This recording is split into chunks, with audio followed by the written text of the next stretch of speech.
and gentlemen, you know what? Interest rates going to go up, and with the Ukraine invasion, will this be the death of technology stocks?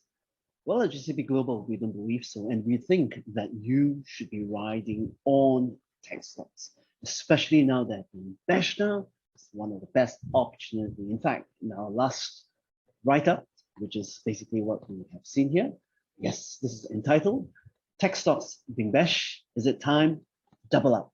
The answer is yes, and in today's video, we're going to share with you essentially why you should have tech. Investing in global tech stocks should be part of your portfolio. In fact, should be a wider part of your portfolio now that interest rates are expected to go up, which will then actually give you a great buy option with tech. You notice that tech stocks have actually gone without much of a correction. In this case, more than 10% for almost 2 years since the pandemic low in March of 23rd, 2020, right up to 3rd of January this year. So what do you do, ladies and gentlemen, for you to double and triple your wealth steadily and consistently? Now, in our latest write-up, which you can see at GCP Global website, you can access our last 30 years of monthly write-ups, as well as interesting articles that help you to enhance your wealth and knowledge. Okay, now, ladies and gentlemen, this chart, ladies and gentlemen, shows you the last 11 years of how the markets has performed, and in this case, you can see that the blue line is the STI index. Yes, ladies and gentlemen, at the end of 2010, we bought the STI as enumerated by the blue line. It would be at 3190, and you can see 11 years later, what do you have to show, ladies and gentlemen? Oh my God, nothing to show, ladies and gentlemen, because the STI is barely up like 200 points, to like 3002 at the end of 11 years. That is actually at this current time. What happens if you had actually put your money in S&P index, which we have been teaching our GCP Global students for the last 11 years? Yes, enumerated by the white line, you will see that you would have grown your wealth, not only just double, triple, in fact, almost close to 3.5 times. As you can see from the white line, this represents the SPX or the S&P 500 index. It would have grown almost 350%. But what, ladies and gentlemen, if you had even followed us more closely and look at our stock recommendations from the likes of Apple, Amazon, Google, and a few others that we have been enunciating in our quarterly classes. That is actually, if you put your money into the S&INFT index, which is the S&P 500 Information Technology Index, you can see, ladies and gentlemen, that you would have been up 600%. Yes, way outperforming, meaning $1 million invested then 11 years ago with a worth close to $6 million now. So you see, ladies and gentlemen, that is your best way of generating wealth. And ladies and gentlemen, these are not back-tested returns. These are real returns. Okay, so if we move on, you can see that yes, this is what the S&P subsectors have written. As you know, the subsectors of S&P in the S&P index at 11 subsectors, the information technology, delivered the best return over a 10-year period, 5-year period, 3-year period, 1-year period. And you can see that this among the subsectors, these are the best performing together with the consumer discretionary index.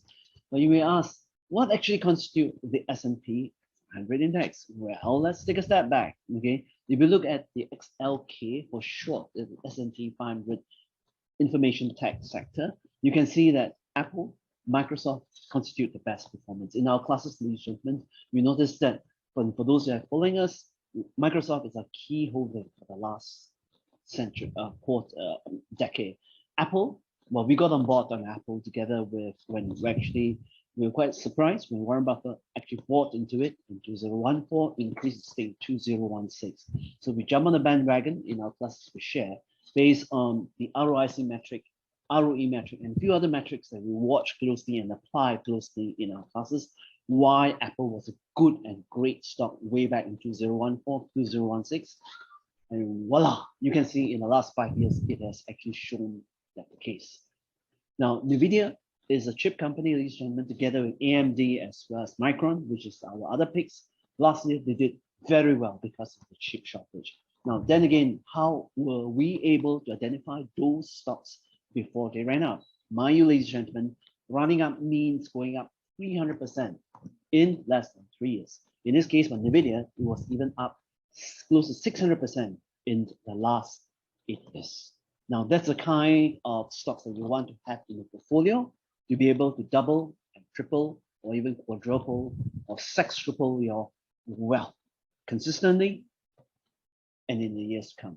Okay, and of course, the other favorite that we have, and it's mentioned in our courses, is Adobe, which is basically something that's integral in everybody that is using computer, mobile throughout the world, which we have explained greatly in our class.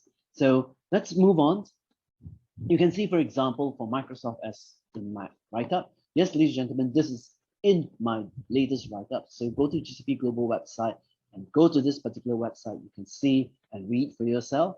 Now, during the pandemic, you notice that the CEO of Microsoft, that's Satya Nadella, says that essentially they are seeing transformation of tech business, from something like nice to have previously before the pandemic to something that you need to have. And for Microsoft, their impact is huge because they saw within 2 years worth of digital transformation happening and compressed into 2 months. So what did they do for Microsoft results? You can see, ladies and gentlemen, that in 2019, 2021, the revenue jumped from 125 billion to 168 billion. Yes, ladies and gentlemen, at a revenue of 168 billion, Microsoft is half the size of Singapore's GDP of close to 300 billion. Yes, can you just imagine the enormity of tech, Microsoft? But more importantly, despite being such a behemoth, the income from operations from Microsoft actually exploded by almost 50% during the pandemic. It jumped from 43 billion to 69.9 or almost 70 billion by the end of last year. What did it do to net income? Net income increased from 39 billion to 61 billion. Take a step back, ladies and gentlemen, and ask yourself, has any companies in the SGX able to deliver this? Not in the last 10 years. What about 5 years? See, ladies and gentlemen, almost none. And that's why you can see outperformance of technology stocks like Microsoft. You can see that this is where you should be putting your money and wealth, and this is what we are emphasizing in our next class, in our next tech class on the 19th of March, which is actually the end of this week. So you have the last 3 days to sign up to enjoy the early bird special. So do sign up by going to GCP Global website over here. Okay, moving on. Now, we have the greatest pleasure of teaching, in the last 2 decades, technology.